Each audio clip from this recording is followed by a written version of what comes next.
The wide, wide world of tabletop gaming presents BCS Inside the HQ, Episode 4 Cry Havoc and Let's Slip the Dogs of War. I'm your host, Brian Martin. Thanks for joining us again, episode number 4.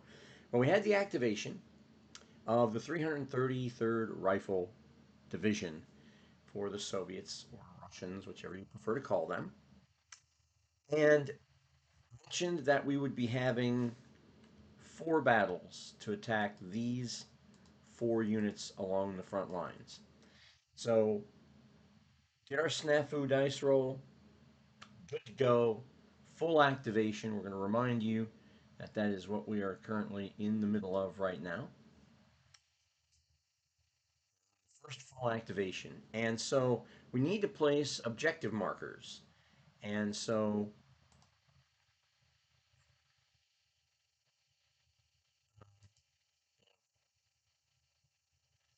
circle objective markers. The first one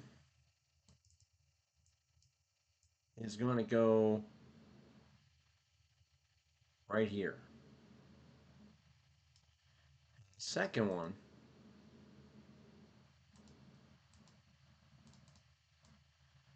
is going to go right here.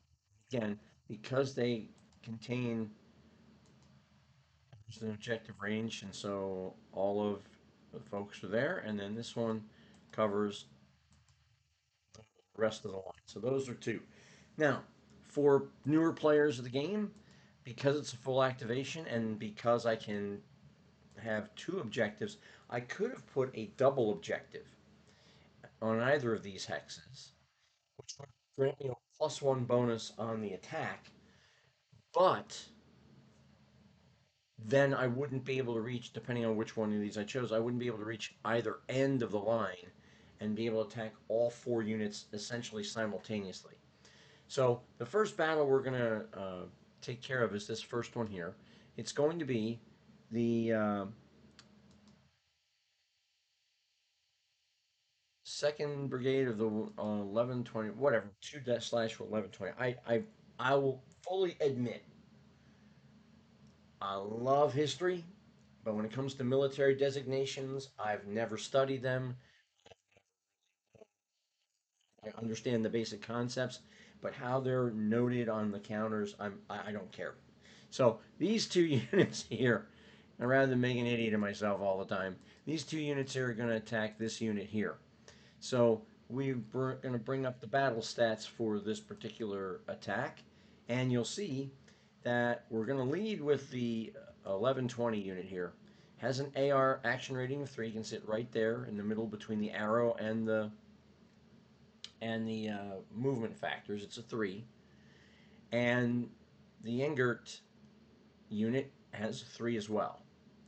So we're starting off at even Steven in terms of both units being worth 3.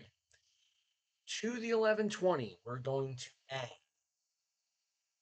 an assist, +1 for an assist, for the TNG unit that's assisting.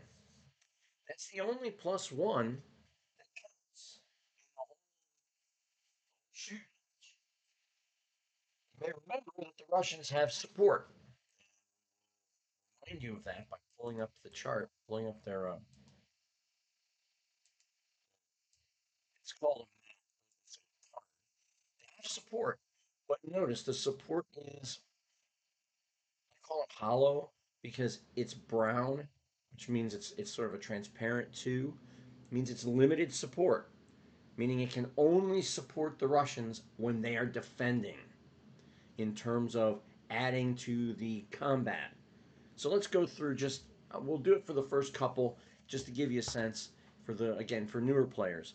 You start at the combat modifier table. It's on the left-hand side of the combat chart. And you just literally work your way down. There's after a while you'll get to know which ones are automatic, which ones are not. But let's work our way down. Both units can receive a +1 bonus if they are a dual unit, and a dual unit is, let me see if I can show you one. It's this one here. A dual unit is a unit it has screen marker moved off to the side. Dual unit is one that has both the arrow, meaning it attack capable, and an armor value, red armor value. That's a dual unit, and a dual unit can do a lot more in terms of attacking options, and they can be very deadly and dangerous depending on how you use them. So we don't have a dual unit in this. Everybody's attack capable, but there's no red armor factor, so no dual unit. And appropriate support. If you have support on offense, it must be a red support. This is limited or a transparent because it shows the counter color underneath it. That's limited support. They're not good for offense. And then you get and this is both sides. The Stupfeld unit will put their HQ mat out there and show you they have no support. So neither side gets support. So we're still at 3 versus 3. Then both you have to look at their MSR blocked. MSR blocked is a fairly severe case, and in the first turn of the game is never gonna, unless it's part of the setup for the scenario, it won't be in factor. But if either side had their MSR blocked, they'd have a -1. So they don't have that. So after the common modifiers that each side gets, now we move on to the modifiers that only the attackers get. So only this unit gets. First thing is, are they in a double objective zone? No, they're in a single objective zone. So they do not get that +1. Is their formation, the 333rd Rifle Division, in prep def? Remember, we put the 336th Infantry Division in prep def in our last episode. If they were then to attack, any unit there would be subject to a -1. The whole point of being in prepared defense is you're defending. You're not really supposed to be attacking. Everything you've done is to defend yourself and improve your odds against you, and you're not quote unquote equipped while in prep def to be an attacking unit. So we're not in prep defs. Then you can do a suppression mission. You can spend one of your artillery points, and we have one that's assigned to the uh, headquarters, and the headquarters itself has two. So we have 3 artillery points to use, but I have 4 battles. So I'm going to hold off on this one and save my artillery for the other attacks. So there's no bonus for the suppression mission. You get a +1 if you've got an assist. The assist can come from the same hex or an adjacent hex. In this case, the TNG unit will be providing support, so you get a +1. So now it's 4 versus 3. There's no attack from off map. There's no shock attack that's been preceded by an attack by fire. And since there's no shock attack, you don't get one for the type of AV unit that's used. So 3 + 1 is 4 for the Russians. And now we look at the German side. They start with a 3. They are not in prepared defense. The defender's hex is neither. It, these only matter if you have 2 or more units in defense. There aren't any units, and there's only one, so they don't get that. The attacking unit must cross a terrain hex side. So this unit here will turn off the counters for a second. They're attacking across this hex side. So terrain hex side would be these little things here. I can't remember what they're called. The river. That that's a terrain hex side. And you either get the so again, not across a terrain hex side, so we're good there. There's no bonus, there's no benefit. Then are they a dual infantry or a real standoff? You'll hear the term real used a lot. Real means a counter on the map. So this support unit here is not a real unit. It is considered to be, again for all the newbies, That support unit is considered to have assigned a tank to every single one of these formations, one or more tanks, to these units that help them to defend. So when you have a standoff, so when you say real standoff, it means that armored unit would have a black armor value, and if it were on the board, it would be a real standoff unit. So if a standoff unit support can only offer support. So we have infantry in terrain. If we turn off the counters again, we find this unit is on a hill, so they're in terrain. So they get a +1. Now they're at 4. They are not a hard red AV, and they are not an AV unit in a urban hex. So we're done. We've walked through that. We're done. So it's 4 versus 4. Now you go, what's the difference between those? 0. That's your dice roll modifier for the battle. So you can see here we've noted that the second 11/20th gets 1+1 for an assist, and we note the unit. Engert gets +1 for terrain. The net is +0. The die roll then that I made was a 2.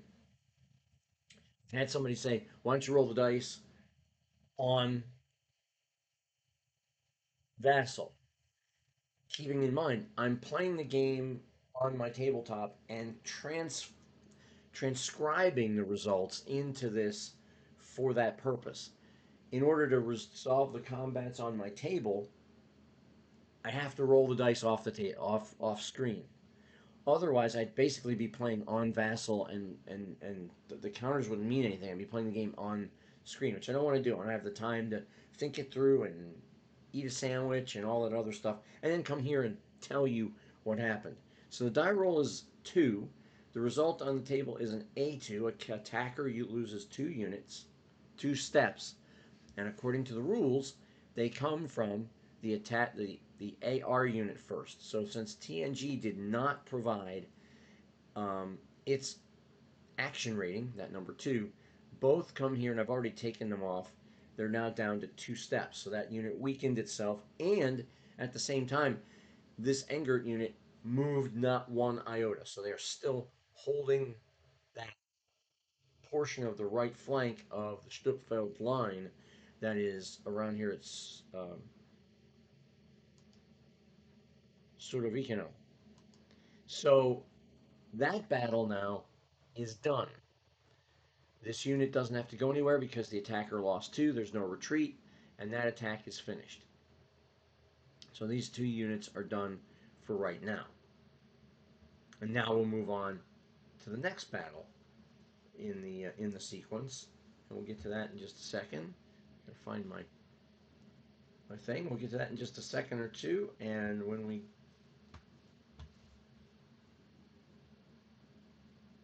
do, we'll be back shortly. Okay, sorry about that. Had a little my cursor disappeared. It happens a lot. I mean, I'm working with a tri-monitor system with the two desktop monitors and the one on the laptop. And if you've ever had that, every now and then the cursor drifts off somewhere, and you're not sure exactly which screen it's on, so it takes a second to find it. My apologies for that stumbling around in the dark sort of thing. We're going to leave these two things up here because they still are important, these two mats. And we're going to move on to the next battle, which is the this unit here, which is the 1/11/20th, and this unit here, this 2/11/16th, going up against it's Van Bombret or something like that, but we'll just call it Van Baum. And let's step through that one again. We'll just go through the battle stats now on this one and keep what's on the screen. So it's a 3 versus a 3. This unit's 3 versus this unit's 3. To the 3 for this unit, we're going to add +1 because of the assisting unit here. And actually, it's this unit attacking, my mistake, and this unit assisting. So to this unit's 3, we're going to add 1 for the assist and 2 for a suppression mission. We're going to spend this thing. We're not going to change it. I keep track of them on my desk. with little cubes. I take a cube away every time I use an artillery point. We're going to use the artillery point assigned to our division, and that gives me another +2. You can do what's called a destruction barrage, um, and you can use up to 3 artillery points to roll up to 3 dice for each unit in defense, and those can destroy steps. And if you, again, Robert Van Tol has an excellent series on when to use these assets. When do you want to use a destruction barrage? You can use it against a 6 unit like this unit here. You absolutely could, but chances are going to be based on the table, and so you're not going to wipe out all 6 units with all 6 steps. They're still going to be there. So it's really used for finishing off units. And this unit here right now has all 6 things. There's no point in wasting a point to try to destroy a step. Let's get the +2 on the battle. That's the more important thing. And then Van Baum gets +1 because he's on a hill right there.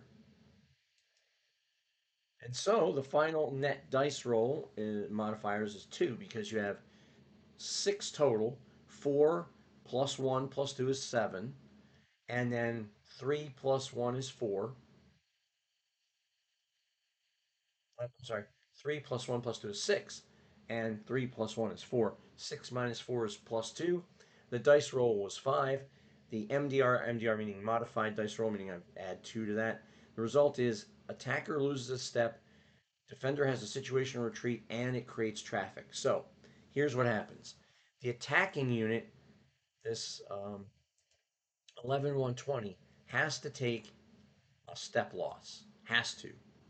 Again, the defending the support unit does not. It's the attacking unit, the unit that's giving its firepower. They take the point. They take the step loss. So they're down to 3. The defender gets a situational retreat. Now, situational retreat is defined in the rulebook as you either retreat 3 hexes and flip the unit to its move side. But if the defender is in prepared defense or is in or behind key terrain, then they simply, there's no retreat, but they do take a step loss for each defending unit in the hex. So in this particular case, and I'm going to remove this objective unit off to the side because it's used its usefulness now at this point. They're by themselves. They're on a hill.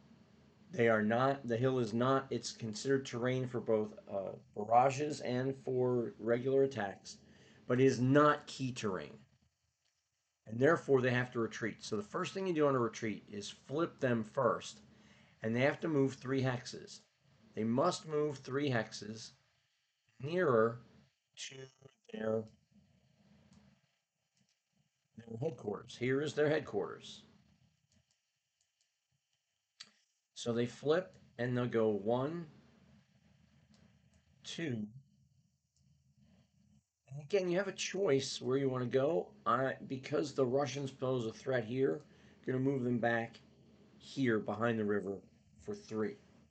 So this would be a case of if we attack this unit across the river, that would be the hex side, attacking across the hex side. Now, the winning unit has to move into the uh, has to move in to the winning area. The support unit gets to move with the attacking unit only if they're stacked together at the start of the battle. They are not. Now, here's where another piece of playing this game comes into play. In many, many war games, it's you move everybody first and then you fire everybody. In BCS, you can do movements any way you want, but you move a unit first. You can come back and battle with that unit, but you can't move another unit until the first unit stops. So these guys didn't move. But what that means for me now is this unit here, the battle is over. Now we're moving on to the next part of the activation, which is this unit is simply going to move into here. It's going to close up that gap there just in case. We're going to do one more move. This unit here is going to move into this hex here, creating a 2-unit stack. And then that's going to bring us to the next step of the turn, which is our third attack, and we'll get to that in just a moment. Okay, so I forgot that I to put traffic marker out there. So I've put one. Traffic basically means that no one can move through that hex anymore. You move into it, but can't move through it. So let's say I had an armored unit that was sitting here waiting to have this gap open up, and I just wander right through and come down this road here. Well, traffic means that's as far as that unit's going to go. So underneath it is my unit. So this unit here only could move. I only moved them up one. I could have moved them up two, I suppose, but I filled in the gap. So now let's go to the next battle. It's this one here. We moved the 3 1, 11 16th in here to match with his buddy from the first division, first battalion, and so they're going to attack this hex here, which is the second battalion of the 7th FLD division, and pull those battle stats up and show you that in this case it's a 3 leading with the 3 11 16 on top versus a 2. That's different. So already slight advantage to the Russians on this battle. To that we're going to add 1 for this assisting unit and 2 for suppression. Remember, we used this point here on the last attack. We're going to use one of the 2 points left over here to do the second uh, suppression mission. So now it's 3 plus 3 is 6. The value for the the Russians is 6, and for the Germans it's 2. Plus they're on a hill, it's terrain. That makes it 3. So it's 6 to 3. The net is a plus 3 to the Russians. I rolled an 8. Modified dice roll is 11. The result is D1 retreat. First thing we do here is we reduce the step, then we flip it, and then we retreat back 3 hexes. 1, 2, 3, and their headquarters is here, so we have moved them closer. Doesn't have to be a straight line closer, it's just closer. They started 1, 2, 3, 4, 5, 6 hexes away, and they are now 1, 2, 3, 4.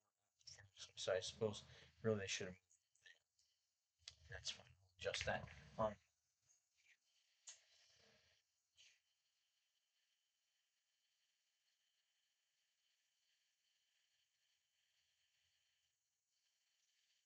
that takes care of that particular battle. Now, both of these units can advance into this empty space if they wish.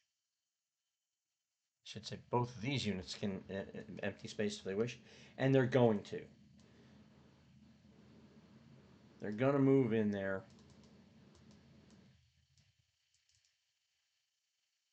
and they'll move in there,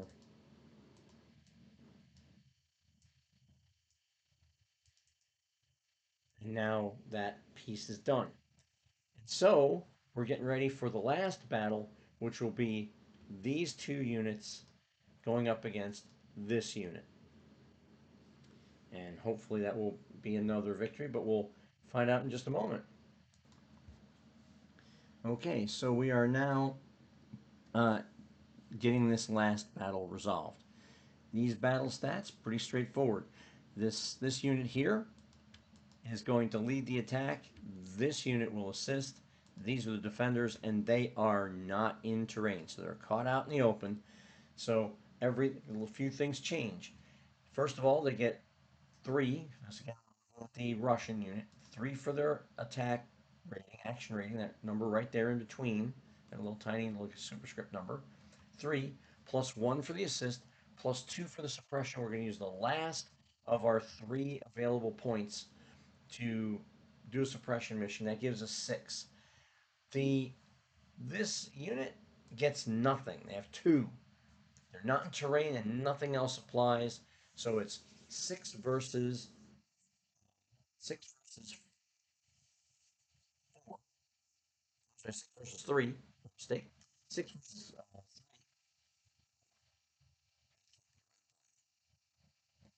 6 versus 2. So it's a +4 on there, and I've got this. This is incorrect. So MDR would be an 8. The result is still the same. I just had my net modifiers mixed up when I put the battle stats in. It's got it on a piece of paper, and I didn't even write it in right. So the win goes to the Russians. This unit has to take a step loss. They don't have a non-step loss. They flip and retreat back 3 hexes. 1, 2, 3. Because again, they're going uh, closer to their friends, their buddies, their amigos, Padres, their, you name it. That's what they got.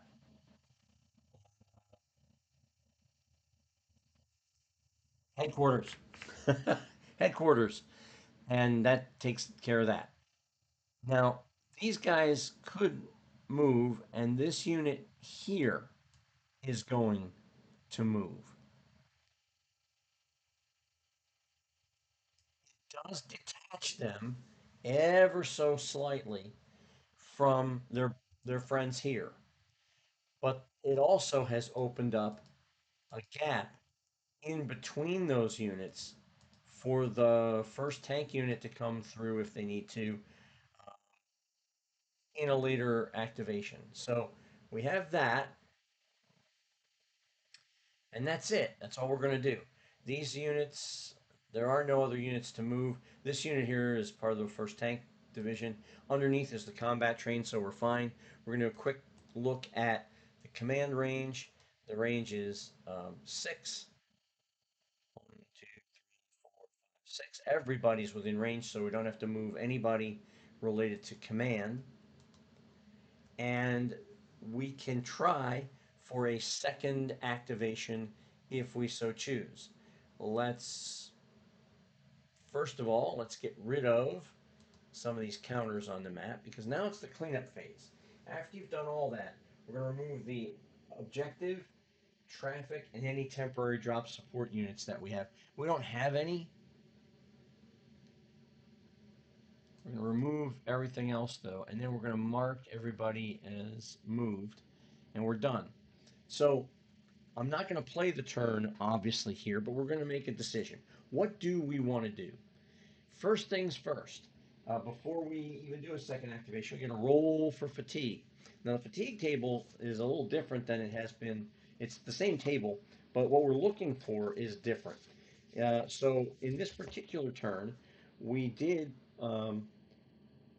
we had an attack sequence, more than one, but you only get you just have to attack once, which we did. That means on a 1 to 3, that will be the uh, fatigue roll. Now this one I will do on Vassal, and if you look down here at the bottom, way down here at the bottom, you'll see it pop up. We're going to do the fatigue die roll, and here it comes. It's a 1. So the 333rd Rifle Company will increase their fatigue to fatigue 0. I'm going to change that on my marker over here.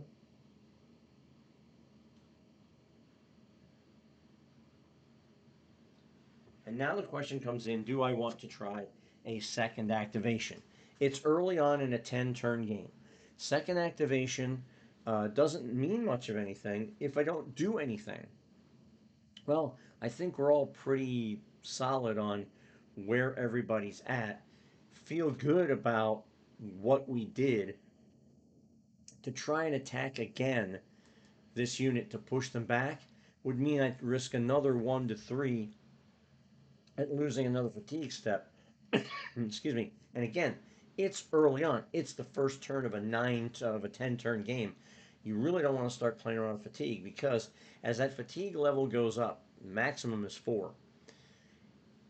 You then have to start thinking about how do I rest, and then that's when recovery activations happen, where you do nothing all turn at all, in order to get one level back in fatigue. So that can be deadly in later game situations simply because you're wasting an entire turn for an entire formation to make sure that they are safe. So we're not going to do a second activation. We're going to mark them as done and call it a day, and then we're going to turn off the formation highlighting so we no longer see all those units. And then we will be moving on to the next activation. Now I can tell you, let me grab my mic here. I'm going to carry it with me this time because I didn't last time, and you can probably tell I was across the room. The next activation will be an axis activation. So they'll have activated their third unit out of the 5 that they've got.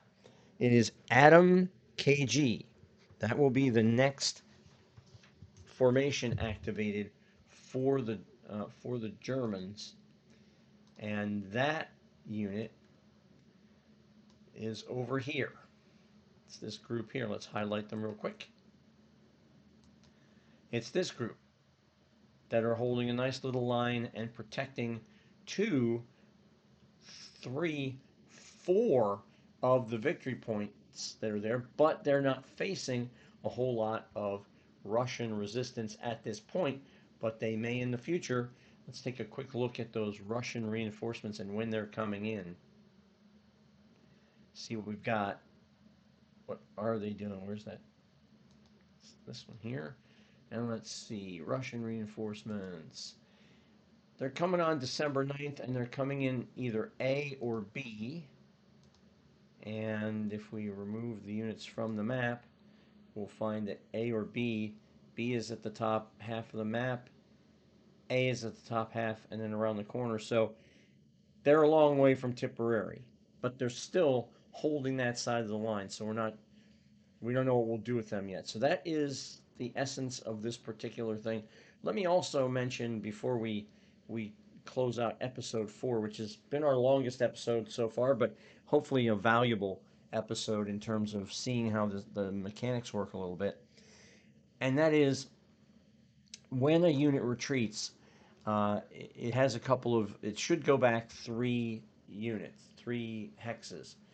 And sometimes that's not possible, and when that happens, then they're off map and come back as reinforcements. We'll get into that if that should happen, when it happens, because then I can read the actual rule. I may actually be able to put it in one of these little pop-up windows that we can read along with at the same time. So the next up for us will be the activation of KG Atom, and that of course will be extremely interesting. And we're going to make that change right now, just because that we can.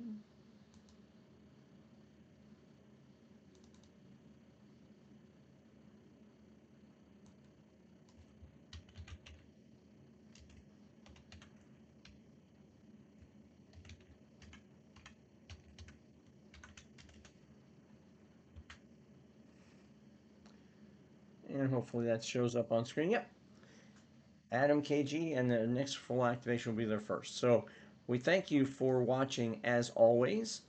We invite you to subscribe to the channel if you want to stay on top of these and get notifications that that new video and new content is posted. We thank you as always for your watching and following along. We'll be back again soon. Maybe later today, maybe not. Later today, where England and France play in the third place match at the World Cup. I will be doing live stream broadcasts of 2 soccer matches this afternoon, so we might not get to this one until after the World Cup final tomorrow. But episode 5 will be coming, and it will be the Atom KG activation. So thank you again for your attention and your time. Until next time, this is Brian saying so long, everybody.